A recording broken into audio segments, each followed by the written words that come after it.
வணக்கம். லாரிஞ்சல் கிளெஃப்ட் இல்லாட்டி லாரிங்கியோ tracheal cleft. இப்போ இந்த வியாதியை பற்றி சொல்லணும்னா முதல்ல இந்த வாய்ஸ் பாக்ஸை பற்றி நீங்கள் கரெக்டாக புரிஞ்சாதான் இது புரியும். இப்போ நான் அங்கிருந்து ஆரம்பிக்கிறேன். லெஃப்ட்ல காட்டுற பிக்சர், பார்க்குற பிக்சர் தான் வாய்ஸ் பாக்ஸ். இதோட பேக் சைட்ல இருந்து பார்த்தா இந்த மாதிரி இருக்கும். இது கிரிகாய்ட் கார்ட்லேஜ், குருத்தெலும்பு, அதோட ஃபுல் போர்ஷன் தான் இது. இப்போ இந்த லாரிங்ஸ் வாய்ஸ் பாக்ஸுக்கு இந்த பாகம் இதுதான் லாரிங்ஸ் வாய்ஸ் பாக்ஸ்.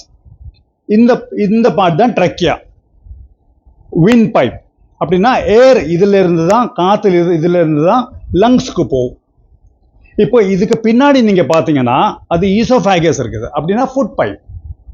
இப்போ ஃப்ரண்ட்ல வின் பைப்பும் காத்து போற இடமும் லங்ஸுக்கு போற இடமும், அதுக்கு பின்னாடி ஃபுட் பைப், சாப்பாடு ஸ்டமக்கு போற இடம்.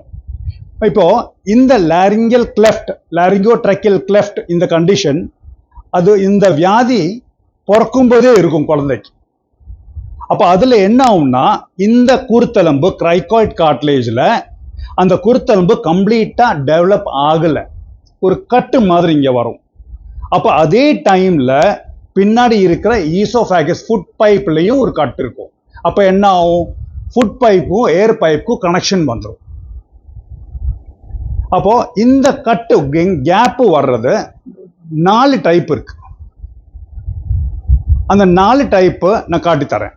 இப்போ இந்த வியாதி ஜாஸ்தி இருக்கிறது ப்ரீ மெச்சூரிட்டியில, டேட்டுக்கு முந்தி டெலிவரி ஆனா இந்த மாதிரி வர்றதுக்கு வாய்ப்பு இருக்கு. அதே மாதிரி டெலிவரி டைம்ல யூட்ரஸ்ல ஃப்ளூயிட் அக்குமுலேஷன் ஜாஸ்தி இருந்தாலும் வரலாம். இப்போ இந்த 4 டைப் இது நான் நார்மலா காட்டிருக்கேன். ஃபர்ஸ்ட் டைப் இங்க மேல குருத்தெலும்புல மேல மட்டும்தான் கட்டு, அது டைப் 1. டைப் 2 பாத்தீங்கன்னா குருத்தெலும்பு கம்ப்ளீட்டா கட் ஆயிருக்கு, டைப் 2. டைப் 3 அங்கிருந்து ட்ரெக்கியா வரை வந்திருக்கு ஏர் பைப்ல. டைப் 4ல ஏர் பைப்பு கம்ப்ளீட்டா இன்வால்வ் ஆயிருக்கு. இப்போ குழந்தைக்கு கம்ப்ளைண்ட்ஸ் என்னென்ன இருக்குன்னு கேட்டிங்கன்னா, ஃபீடிங் பண்ணும்போது இரும்பல் வரும், அது மாதிரி ஃபீடிங் பண்ணுறதுக்கு ப்ராப்ளம் இருக்கும், அசைஞ்சிட்டே இருப்பாங்க, அது மாதிரி மூச்சு பிரீத் எடுக்க முடியாது. இதெல்லாம் இருக்கிறது ஃபீடிங் செய்யும்போது மட்டும்தான். மூச்சு திணறும். அப்போ இந்த ஃபீட் பண்றதெல்லாம் லங்ஸ்க்கு போகுது, அதனால தான் இரும்பல் எல்லாம் வருது. இப்போ எண்டோஸ்கோபி செய்யணும். எண்டோஸ்கோபி செய்யும் போது அது எண்டோஸ்கோபி ரூம்ல ஒரு 5 மினிட்ஸ்ல ப்ரொசீஜர் முடிச்சிடலாம். அப்போ இந்த கேப் வந்தா கிளெஃப்ட் இருக்குன்னு அர்த்தம். அப்போ இது கிளெஃப்ட் இருக்குன்னு மட்டும்தான் சொல்ல முடியும், அது கிரேடிங் சொல்ல முடியாது.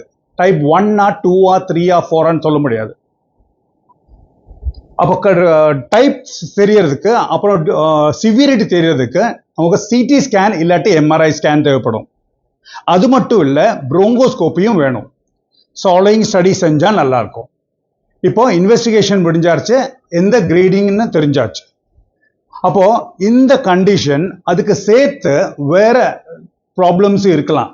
அதோட வேர்ஸ்ட் எக்ஸாம்பிள் தான் வேக்டரல் காம்ப்ளெக்ஸ் சொல்லுவோம். அதில் வெர்டபிள் காலத்தில் ப்ராப்ளம் இருக்கலாம், ஹார்ட்டில் ப்ராப்ளம் இருக்கலாம், கிட்னியில் ப்ராப்ளம் இருக்கலாம். அப்போ அதில் டீடைல்ஸ் டெஸ்ட் எல்லாம் செய்வாங்க. இப்போ அதோட ட்ரீட்மெண்ட் கிரேட் 1 இல்லாட்டி கிரேட் 2 சிம்டம்ஸ் அவ்வளோ ஜாஸ்தி கம்ப்ளைண்ட் கிடையாது, கொஞ்சம் தான் இருமல் மட்டும்தான் இருந்தால், ஃபீடிங் பொசிஷன் மட்டும் கரெக்டாக இருந்தால் அட்ஜஸ்ட் பண்ணிக்கலாம். அம்மா உட்காந்து தான் ஃபீட் பண்ணணும். பையனோட குழந்தையோட தலை கொஞ்சம் அப்ரைட் பொசிஷனில் இருக்கணும். அதுலேயும் ஃபீடிங் ப்ராப்ளம் இருந்துச்சுன்னா நீங்கள் ஃபார்முலா ஃபீட், திக் ஃபார்முலா ஃபீடுக்கு சேஞ்ச் பண்ணணும்.